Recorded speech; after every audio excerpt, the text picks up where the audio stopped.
महिला कह रही है कि मेरे लिए सबसे पहले अल्लाह है और आज की डेट में हमारे लिए सेकंड नंबर पे आप हो।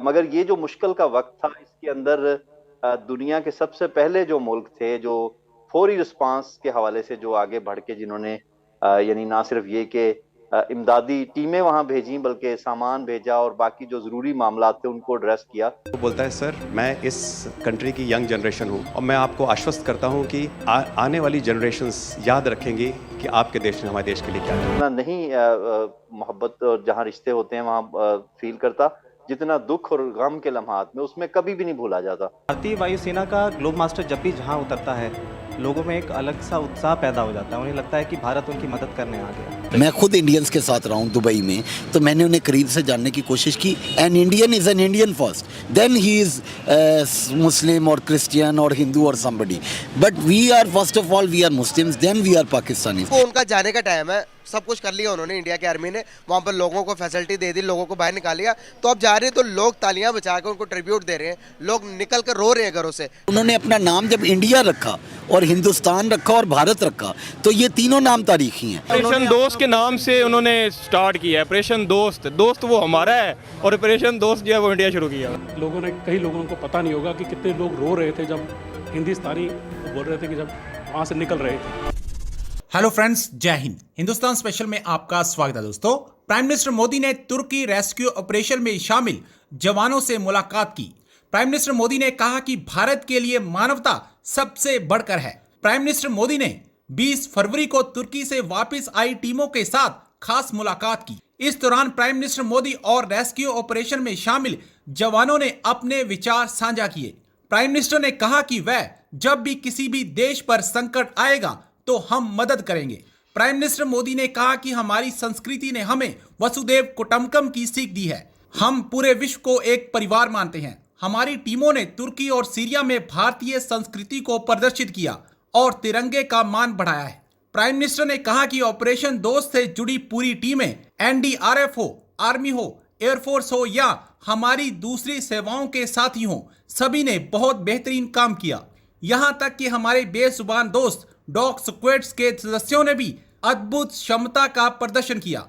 तुर्की के अंदर इंडियन आर्मी गई और इंडियन आर्मी ने मलबे के नीचे दबे हुए लोगों को बाहर निकाला, उनकी जानें बचाई और बहुत सारी तस्वीरें और वीडियोस हमें ऐसे देखने को मिली जो कि पूरी दुनिया का इंडियन आर्मी ने दिल जीत लिया। गाइस, यही बात मैं पाकिस्तानी पब्लिक के पास जाकर करूंगा, लेकिन पाकिस्तानी पब्लिक इस बात पर यकीन कतई नहीं करेगी कि इंडियन आर्मी ने तुर्की के अंदर इतना अच्छा काम किया। लेकिन इस टाइम मदद जो कर रही है इंडियन आर्मी, वो दुनिया में हर लोगों का दिल जीत रही है। पाकिस्तानी पब्लिक तो इस पर यकीन नहीं करेगी, लेकिन उनको मैं सबसे पहले एक वीडियो दिखाऊंगा जो कि तुर्की की पब्लिक इंडियन को ट्रिब्यूट दे रहे हैं। इंडियन आर्मी के लोग वापस अपने घर की तरफ आ रहे हैं। टर्की के लोग किस तरह से इंडिया का अलविदा कर रहे हैं वो पाकिस्तानी पब्लिक को दिखाऊंगा और फिर पाकिस्तानी पब्लिक के रिएक्शन लूंगा। गाइस, सिर्फ और सिर्फ आप रिएक्शन चेक कीजिएगा किस तरह कहते हैं पाकिस्तानी पब्लिक के। एक वीडियो दिखाऊंगा क्योंकि पाकिस्तानी पब्लिक यकीन नहीं करती जब मैं कहता हूँ, तो वो कहती है कि भाई आप मतलब कि इंडिया की ज़्यादा तारीफ़ें कर रहे हैं, इंडिया की तारीफ़ें क्यों कर रहे हैं, इंडिया की आर्मी की तारीफ़ क्यों कर रहे हैं। तो यहाँ पर मैं बताना ये चाह रहा हूँ कि हमारे तुर्की कौन है, मुस्लिम मुल्क है। हम समझते हैं कि इंडिया मुसलमान मुल्कों के खिलाफ है, लेकिन ज़िलज़िला आने की सूरत पर सबसे पहले वहाँ पर पहुँचता है और दबे हुए लोगों को, मलबे के नीचे दबे हुए लोगों को उनकी आर्मी निकालती है। और अभी वो उनका जाने का टाइम है, सब कुछ कर लिया उन्होंने, इंडिया की आर्मी ने वहाँ पर लोगों को फैसिलिटी दे दी, लोगों को बाहर निकाल लिया, तो अब जा रहे हैं तो लोग तालियां बजा कर उनको ट्रिब्यूट दे रहे हैं, लोग निकल कर रो रहे हैं घरों से। तो मैं छोटी सी वीडियो दिखाऊँगा, पहले तो वो देखें आप, उसके बाद आप अपने पॉइंट ऑफ व्यू देंगे। क्या कहना चाहिए? देखें, बात ये है, ये पता नहीं आपको मिसकंसेप्शन है कि इंडिया मुस्लिम कंट्री से खिलाफ है। हमारा मौक़िफ़ जो है, हम समझते हैं, यहाँ पर मैं बात करता हूँ लोगों से, लोगों का ये माइंडसेट है कि वो समझते हैं कि जो इंडिया है वो मुसलमानों के खिलाफ है, मुसलमान कंट्रीज़ के खिलाफ है। बाकी ये जो आप वीडियो दिखा रहे हैं, ये तो एज अ इंसान हर बंदे को करनी चाहिए। ये तो पाकिस्तान आर्मी भी करती है, पाकिस्तान भी करती है। और मुझे यकीन है जिस तरह हमारे पाकिस्तानी अफसर जो यूएन मिशन पे जाते हैं, वो यूएन मिशन पे भी इंसानियत की खिदमत करने जाते हैं, किसी और मकसद से नहीं जाते। बेसिकली ये वीडियो दिखाने का पर्पस पिछली बातें करना नहीं था, मौजूदा सिनेरियो के ऊपर बात करने का था।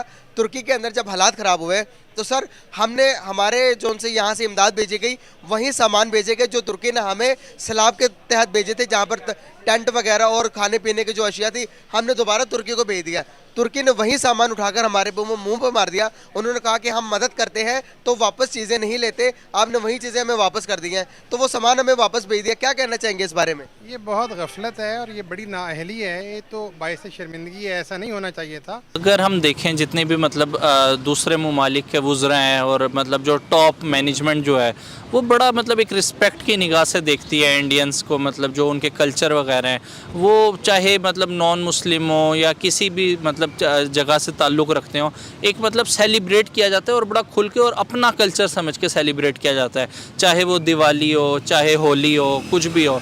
लेकिन अगर हम ईद की बात करें या जो पाकिस्तान में मतलब त्यौहार मुसलमानों के मनाए जाते हैं उनकी अगर बात की जाए तो वहाँ पे मतलब उस तरीके से ना हॉलीडे मतलब दी जाती है और ना उसका उतना इतना शोर शराबा होता है जितना मतलब इंडियंस का होता है। इंडियंस जो है ना उन्होंने वहाँ की मार्केट्स को कैप्चर कर रखा है, ये हमें समझने की ज़रूरत है। अमीर तरीन जो दुनिया के लोग हैं वो इंडियंस हैं, उनके प्राइवेट जेट्स हैं, अपनी प्राइवेट एयर कंपनीज हैं, वो चेन्स ऑफ बिजनेस लेके चलते हैं, चाहे वो साउथ इंडियन हो या नॉर्थ इंडियन हो, वो वहाँ पर छाए हुए हैं। और अगर उनका कोई पुअर क्लास से ताल्लुक़ रखने वाला इंडियन भी हो तो एक इंडियन उसको ऑनरशिप देता है। मैं खुद इंडियंस के साथ रहा हूँ दुबई में, तो मैंने उन्हें करीब से जानने की कोशिश की। An Indian is an Indian first, then he is Muslim और क्रिश्चियन और हिंदू और somebody, but we are first of all we are Muslims, then we are Pakistanis. अब क्राइसिस ऑफ आइडेंटिटी यहीं से शुरू हो जाता है। प्रॉब्लम ये है कि इस्लाम एक मज़हब ज़रूर है, लेकिन बीइंग एक लैंड की जो हमारे अंदर एक पैट्रियटिज़म आना चाहिए था। आप खुद से भी सवाल करें और मैं अपने आप से भी सवाल करता हूँ, वो पैट्रियटिज्म सॉरी टू से ना हमारे एंसेस्टर्स ने हमें दिया ना हमारे में वो पैदा हो पाया। आने वाले टाइम में हो पाएगा या ये इसी तरह ही हम जिंदगी गुजार? मैं ये समझता हूँ कि इसको अगर आपने आइडेंटिफाई करना है इस मर्ज को, तो उसके डायग्नोसिस का एक ही तरीका है कि आपका नौजवान बाहर जाना चाहता है या पाकिस्तान में रुकना चाहता है। ये सवाल जब मैं नौजवान था 17-18 साल का था तो मेरा यही क्राइसिस ऑफ आइडेंटिटी था जो मुझे ऑस्ट्रेलिया और अमेरिका और दुबई के ख्वाब दिखाता था। क्या आज का नौजवान, आप मुझसे यंगर एज में है, ये सवाल कर रहा है कि उससे बाहर जाना है? अगर वो ये सवाल कर रहा है तो इसका मतलब है कि उसके पास पाकिस्तान में रुकने टिकने की कोई वजह नहीं है। मतलब आज के दौर में भी ब्रेन ड्रेन हो रहा है। ब्रेन ड्रेन हो रहा है। जो भी अच्छा ज़हन है, आपका अच्छा मगज़ है, वो बाहर जाना चाहता है, वो पाकिस्तान में रुकना नहीं चाहता। तो वो यहाँ की ऑनरशिप क्यों लेगा? जब हमारा बेहतरीन दिमाग, बेहतरीन मगज़ हमारा बाहर चला जाएगा तो यहाँ पर तो कूड़ा क्रिकेट बचेगा, और जो कूड़ा क्रिकेट बचेगा वो हमें सॉरी टू से हर क्लास में हमें मिलेगा, और वो बंद ज़हनियत के लोग हैं वो हमें कहीं आगे नहीं लेके जा सकते। Last but not the least, आपने उनके साथ टाइम स्पेंड किया है दुबई में, आप बता रहे हैं आप रहे हैं, आपको नहीं लगता इंडियंस जो हैं वो मतलब एज अ नेशन जो है ज़्यादा नेशनलिस्ट हैं पाकिस्तानियों के? 100%, 110%। बल्कि हम पिछले दिनों एक बात कर रहे थे, एक अदबी महफिल में बैठे हुए थे कि उन्होंने अपना नाम जब इंडिया रखा और हिंदुस्तान रखा और भारत रखा तो ये तीनों नाम तारीखी हैं, जबकि पाकिस्तान इटसेल्फ तारीख में कहीं कोई नाम नहीं था। तो पाक लोगों का मुल्क, अब देखें कोई इसकी हिस्टोरिकल पर्सपेक्टिव नहीं बनती। सो इधर से ही आप पता चल जाए कि हम 75 साला मुल्क हैं, ये याद रहे, और वो एक 5000 साला मुल्क हैं। 5000 साला मुल्क का 75 साला मुल्क से कोई कंपैरिजन नहीं हो सकता।